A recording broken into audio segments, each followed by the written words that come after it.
Hi Gina, how are you doing today? You're good? Great. So today Miss Christine is going to tell you a very cool theory. Oh, you mean you don't know what the theory is? It's fine, I'll tell you. So a theory basically means an explanation for why things would happen. So people normally would develop theories based on their observation of the world. So today I'm going to share with you the situated cognition theory. Last time you shared with Miss Christine that you love joining the painting group. So your mom would drive you to the painting group every Saturday. And then at there you would meet your best friends, like Eva and Sabrina. So during that class, you learn from your teachers about the skills of painting, and then you interact with other peers, and you learn and gain something from them, right? So that's called social interaction, which is a very important elements of that theory. You know what?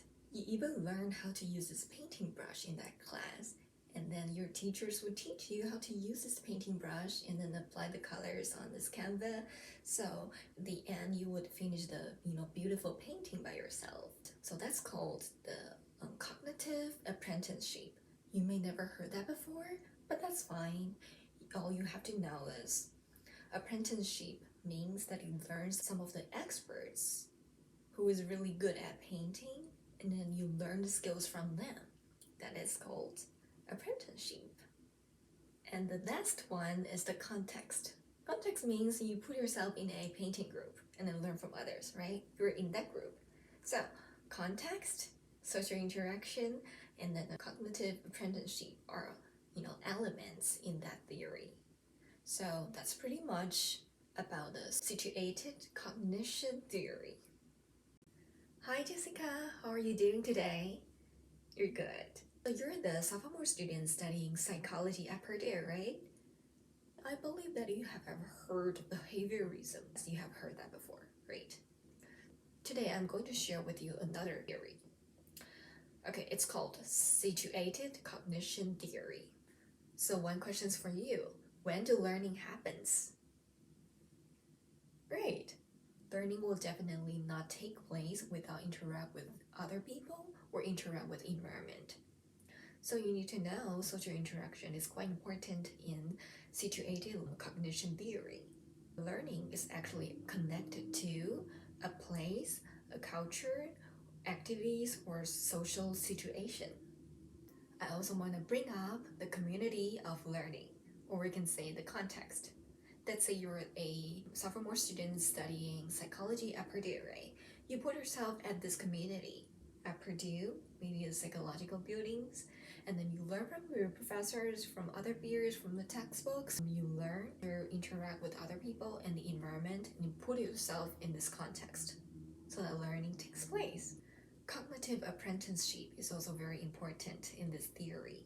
Let's say the internship.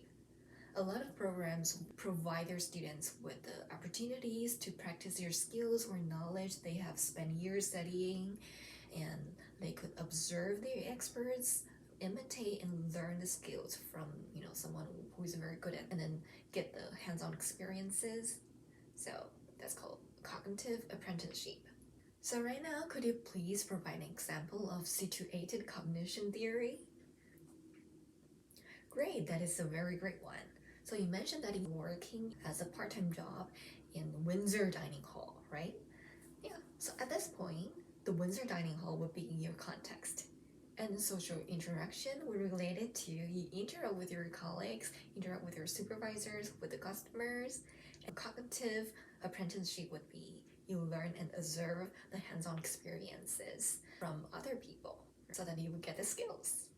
So that's a very great example. Thank you.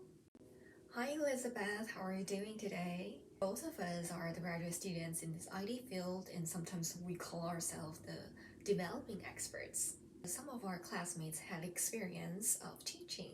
We were the teachers, instructors, educators before. And we clearly know that the purpose of our lecture or teaching does not lie in cramming a lot of information or the knowledge to our students. Rather, we see to really whole learning process into their everyday life. So later, I would like to explain more on the literal meaning of these two words, situated and cognition. So situated refers to how human thought is adapted to the environment, what people perceive, how they conceive of activities, and what they physically do develops in a social context. So what about the cognition? What is cognition? So we can regard it, our human brain, as the computer. We input or internalize skills or knowledge, and then we process them through our brain, RAM, and then we output them. We do some of the behaviors, right? So the whole process is called cognition process. So what is the exact core value of this theory? Firstly, the social cultural setting is quite emphasized. You need to immerse yourself in this learning context and then to interact with other people and with the environment. Secondly, a community of practice.